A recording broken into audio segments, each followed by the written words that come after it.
BJP graph రోజురోజుకి తగ్గుతుందా? మోదీని మిత్రపక్షాలు నమ్మడం లేదా? రానున్న బీహార్ ఎన్నికలపైనే బీజేపీ భవిష్యత్తు ఆధారపడనుందా? బీహార్ ఫలితంతోనే చంద్రబాబు అలర్ట్ కాబోతున్నారా? రాహుల్ ఓటు యాత్ర బీహార్లో హస్తానికి మైలేజ్ తెస్తుందా?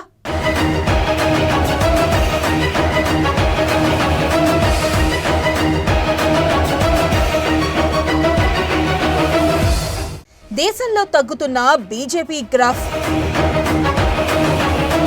2024లో బీజేపీకి సొంత మెజారిటీ కరువు. టీడీపీ జేడీయూ మద్దతులో ఎన్డీఏ ప్రభుత్వం ఏర్పాటు. బీహార్ ఎన్నికలపైనే బీజేపీ ఆశలు.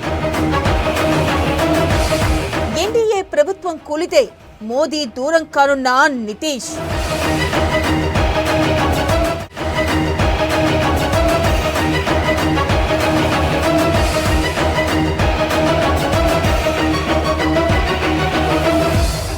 కేంద్రంలో నరేంద్ర మోదీ ప్రభుత్వం ఇప్పటికీ 3 దఫాలుగా అధికారంలో ఉంటూ వచ్చింది. అయితే 2024 ఎన్నికల్లో మాత్రం సొంతంగా మెజారిటీ అయితే రాలేదు. బీజేపీకి 240 ఎంపీ సీట్లు మాత్రమే వచ్చాయి. దాంతో ఏపీ నుంచి టీడీపీ, బీహార్లో ఉన్న జేడీయూ మద్దతు అనే 2 ఊతకరలతో ముందుకు సాగుతుంది.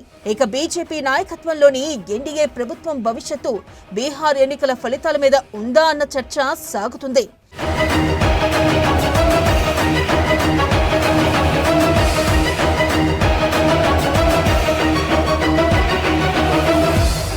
రాను రాను బీజేపీకి గ్రాఫ్ మెల్లగా తగ్గుతుంది అని విశ్లేషకులు చెబుతున్నారు.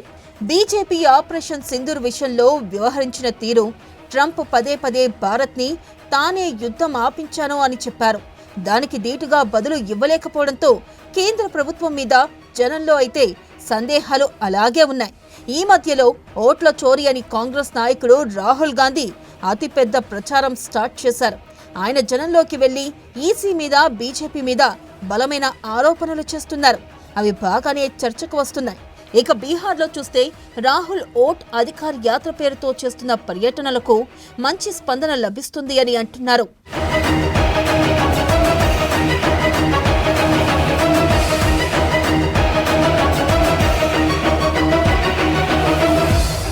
బీహార్లో కాంగ్రెస్ నాయకులు జనంలోకి వెళ్లి చాలానే ప్రచారం చేస్తున్నారు. కేంద్రంలో బీజేపీ నాయకత్వంలోని ఎన్డీఏ ప్రభుత్వ భవితవ్యం బీహార్ ఓటర్లు ఇచ్చే తీర్పు మీదనే ఉంది అని వారు అంటున్నారు. కాంగ్రెస్ మహిళా నాయకురాలు అల్కా లంబా అయితే కాస్త ముందుకు వెళ్లి బీహార్ నుంచి బీజేపీని తరిమి కొట్టండి, దేశంలోనే ఆ పార్టీ గద్దె దిగుతుంది అని ప్రచారం చేస్తున్నారు. ఎన్డీఏ కూటమి విచ్ఛిన్నం అవుతుందని, ఆ విధంగా మోదీ గద్దె దిగుతారు అని కూడా ఆమె గంభీరమైన ప్రకటనలు చేస్తున్నారు.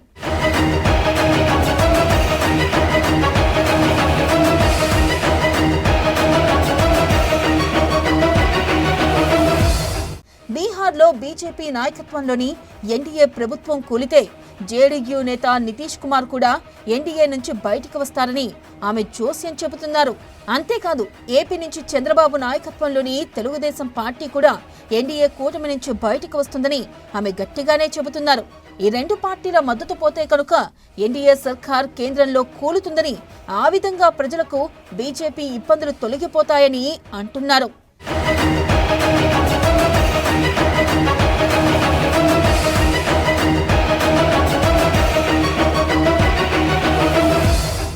ఇక ఏపీ నుంచి టీడీపీ, బీహార్ నుంచి జేడీయూ ఎన్డీఏ ప్రభుత్వంతో తెగదెంపులు చేసుకుంటారా అన్నది కూడా చర్చకు వస్తుంది. అసలు ఇది జరిగే పనేనా అని కూడా అంటున్నారు. అయితే రాజకీయాల్లో ఎప్పుడు ఏం జరుగుతుందో ఎవరూ ఊహించలేరని అంటున్నారు. ఈ మధ్యనే జగన్, రాహుల్ గాంధీ బాబుల మధ్య హాట్ లైన్ నడుస్తుందని ఆరోపించారు. ఆ విషయం కూడా పెద్ద ఎత్తున జాతీయ స్థాయిలో చర్చ జరిగింది. కానీ ఇప్పుడు కాంగ్రెస్ మహిళా నాయకురాలు అల్కలంబా దీని మీద చేస్తున్న ప్రకటనలు, చెబుతున్న జోస్యాలు దేశంలో అతిపెద్ద చర్చకు ఆస్కారమిస్తున్నాయి. మొత్తం మీద చూస్తే బీహార్కి కేంద్రంలోని ఎన్డీఏ ప్రభుత్వానికి ఏదో బంధం ఉందా అనేదే అంతా ఆలోచిస్తున్నారు. ఇవన్నీ లెక్క తేలాలి అంటే నవంబర్ వరకు వేచి చూడాల్సిందే.